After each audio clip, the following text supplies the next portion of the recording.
Hey everyone, it's your boy the Stutter Guy. I'm back with another video. Now before I start, I want to make it perfectly clear that I don't support Democrat or Republican. I personally think they're both bad, they're both racist, and they're both ignorant. I support neither sides. I want that to make perfectly clear now. I don't support Trump. I don't support Biden. There was a moment in my life where I did support Biden, but that was because I was ignorant and I had the lesser of the two evil mindset. But with that said, I no longer support that racist asshole, and I never supported Trump. I want to make that perfectly clear. Never in my life have I supported Trump in any way, in any shape or form. I want to make that perfectly clear. So with that said, cops laughed when Biden staffers called 911 for Trump train ambush. Whew, this is gonna be a doozy. Just days before the presidential election, supporters of the then President Donald Trump ambushed a Biden campaign bus on a Texas highway, leaving staffers fearful for their safety and repeatedly calling local law for help. But the city of San Marcos refused to help, instead pri- pri- pri- privately mocking with Democratic staffers stuck on the bus and called them tards, according to text messages and 911 audio records detailed in the amendment federal lawsuit.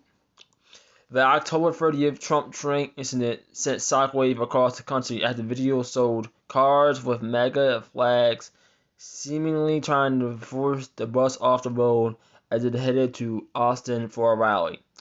Trump himself commented on the run in a retweeted video of it along with the caption, "I love Texas." This is your president? This is your president?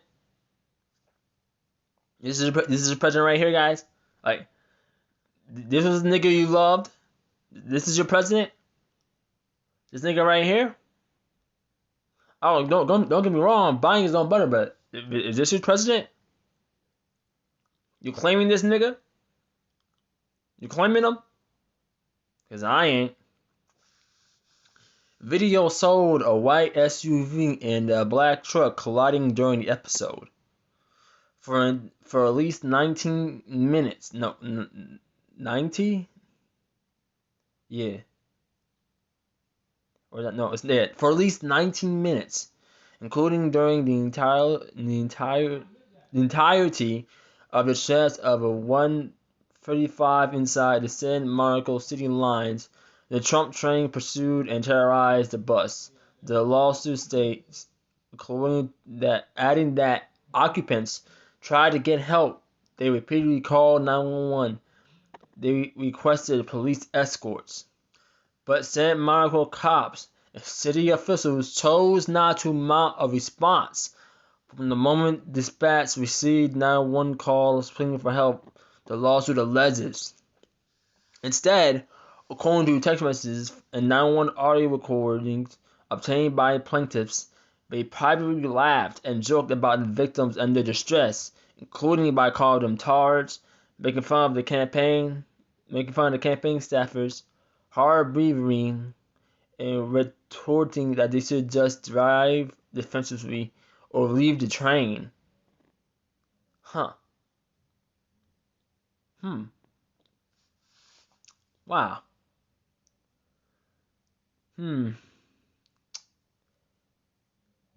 Are you shocked? Is this right here should be unacceptable by any means. This right here should make you appalled, I think the right word is. Well, it should make you sick, basically. And these are 911 operators and cops. 911 operators and cops doing this. Yeah. Cops. Serve and protect my ass. They ain't done none of that here. They ain't served and or protected. None of that. Instead, they laughed, made jokes, and left them people to suffer. That's what happened. In Texas. I mean, we all know how crazy Texas is. So, you know, that shouldn't really be a surprise. Texas is like a whole nother fucking country. But still, it happened. By the cops. And, you know, this should very well make you sick to your stomach. The lawsuit obtained by the Daily Beast was filed by former state senator Wendy Davis, bus driver Timothy Holloway, campaign staffer David Gins, and volunteer Eric Garvini.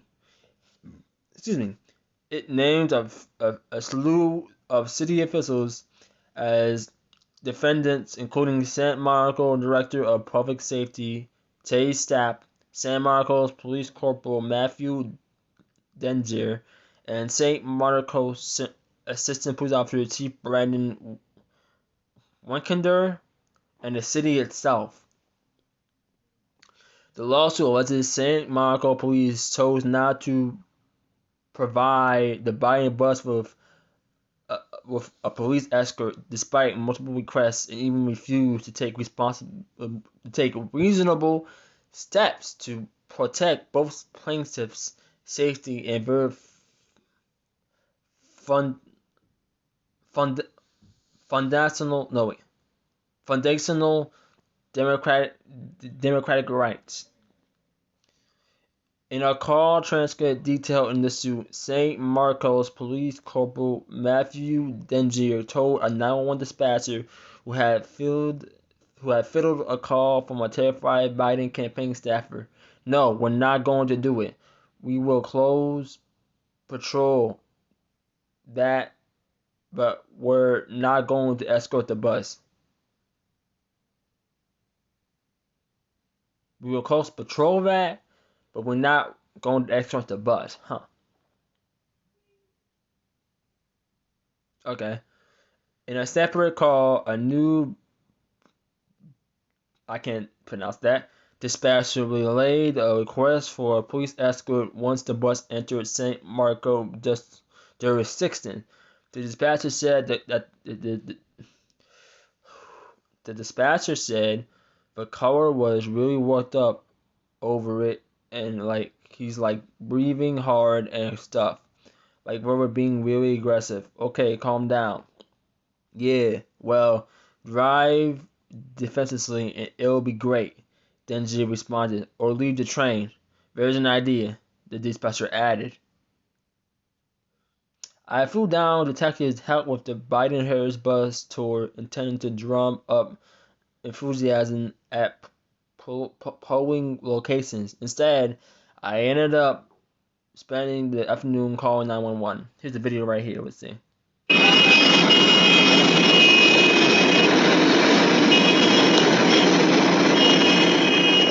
No wonder there's so much traffic. Use the left lane to take the I-35 North ramp, then merge onto I-35 North. Holy shit. Huh. This is why traffic violation and attempt homicide. Why hasn't anyone been arrested?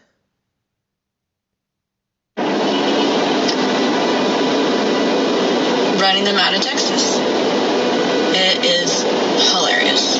It is right there. I'm about to run out of gas, which I'm sure some of you would love. Oh, shit, look at that. Wow. Wow, you see that? Wow. Oh my god. Huh. Would you look at that? Excuse me. According to the transcript in the lawsuit, the dispatcher eventually told the Biden staffer that the request for a police escort was denied, before adding, if you feel like you're being threatened or your life is threatened, definitely call us back.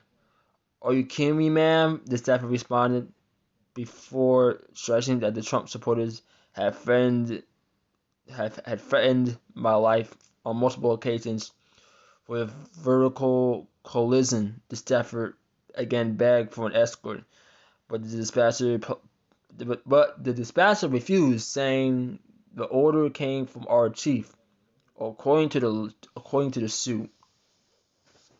Damn, damn! It came straight from the chief of police mouth, right? Or does it mean like chief as in like chief dispatcher or whoever runs that place? But I don't know. But it came from someone. Came from the higher ups. That's all I know. Came from the higher ups.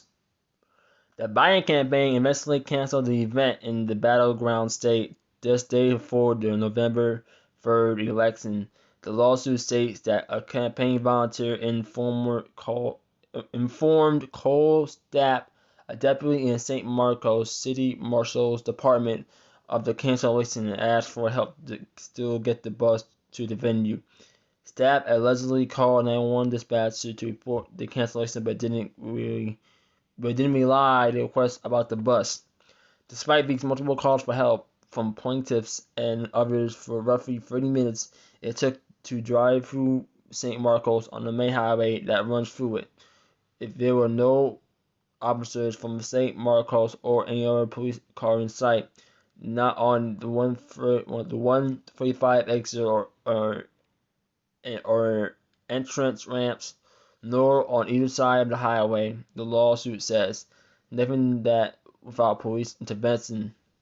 Some Trump supporters felt emboldened to continue their attack on the bus. As the bus approached city of Kyle, the lawsuit states the lawsuit states calls from terrified staffers were transferred to the Kyle Police Department. Shortly before a police escort arrived in Kyle, granting of the bus a short reprieve. The lawsuit says the Trump train again escalated its harassing behavior and resumed driving around the posted speed limit. But once the bus barreled towards Travis County limit, the Kyle police escort left. The Trump train resumed their threatening behavior. The lawsuit states that in the days following the incident, the officers realized that what had occurred in St. Marco may lead to political and legal consequences, calling the event a debacle. An internet email embracing themselves for a political firestorm. On November 4th, the lawsuit states that Denzier tried to even downplay his department's actions in his report, stating that due to the staffing issues, lack of time to plan, and lack of knowledge on the route, we were unable to provide an escort. These niggas lying. This is why you can't trust them niggas. They they can really do this. They can really change up the report to whatever they need to be so they don't look bad. This shit ain't new. They've been doing this all the fucking time. That's why you can't really trust them. That's why you gotta be wary of who the fuck you talking to with a badge or with not a badge, bro. But in this case, especially with a badge. Especially with the badge. They ain't your friend. Especially if you black. They ain't your fucking friend. They're your enemy. But this right here, I don't know what the thinking is. It's bad, don't get me wrong, but let me finish this and I'll tell you what I think. The amendment suit filed by several Democrats, including former state senator Wendy Davis, is asking for damages in a jury trial, saying that as a result of the event of October 30th, including those that occurred in the city of St. Marcos, Plaintiffs suffer ongoing psychological and emotional injury. No one has been charged over the incident, but the FBI announced last November that they opened an investigation into alleged harassment. Okay. So I read all that. So what do I think? Well, to be honest with you, I could really care less. Like, Democrat, Republican, like, I don't really care about them niggas, to be honest with you. But, with that said, what happened was ridiculous and shouldn't be happening in the first place. But as you saw there, police refused to help. They refused to help. And they even went as far as to try to cover up their behavior and what they did. This right here is it's crazy, bro. I don't understand the hatred people have in their hearts for someone thinking differently. I really don't get it. Like, unless you're a racist, I would never hate you. Like, seriously, like, on God, unless you're actually a fucking racist, I don't got hate in my heart. Well, if you're a QAnon supporter, I got hate. But if you're not a racist or a QAnon supporter or a crazy ass Republican in office, I ain't got no hate in my heart for you. Well, I don't got so much hate that I'm actively trying to kill you on sight like these people were. My hatred is not that big. Nah, that's next level. That's next level, bro. This right here is the next level. And it's ridiculous. People acting like children nowadays. It's fucking ridiculous. I do hope that everyone made it out okay. You know, as they said, they had psychological issues and emotional things happening now because of that incident. Excuse me. Like I said, they had psychological issues and emotional issues after that incident, which is understandable because it was scary as hell. Yeah, people actually trying to kill them or trying to do something to them, maybe run them off the road or something. They were really trying to harm these people. And that's unacceptable. They should be locked up. But no one was. No one was. The police had the Trump supporters back and everything, bro. It's ridiculous. But hold on, why somebody say like, oh no, have you heard? That ain't Trump, no Trump supporters. That's Antifa. Oh no, wait, that's actually undercover BLM supporters. Like, shut the fuck up, bro. Shut the fuck up. Y'all really trying to make yourself look better, no matter what it takes. Trying to make yourself look like the hero. Man, this is accept responsibility for what you did, for what your people did, and point out how it was wrong instead of denying the facts. But you ain't gonna do that. Most of y'all won't anyway. Y'all will act like fucking children. That's fine though. That's fine. This is why I don't trust. This is why I don't trust the government to help me out, nigga. They do crazy shit like this all the fucking time.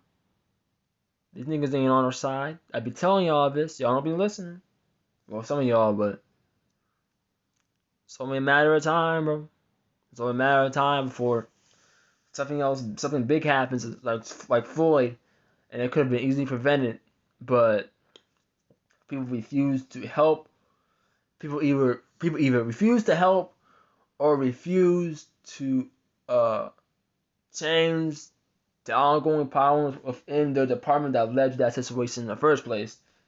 And we're gonna have a 2020 all over again. I promise you that. I promise you that. It may not happen soon, but it's gonna happen sooner or later.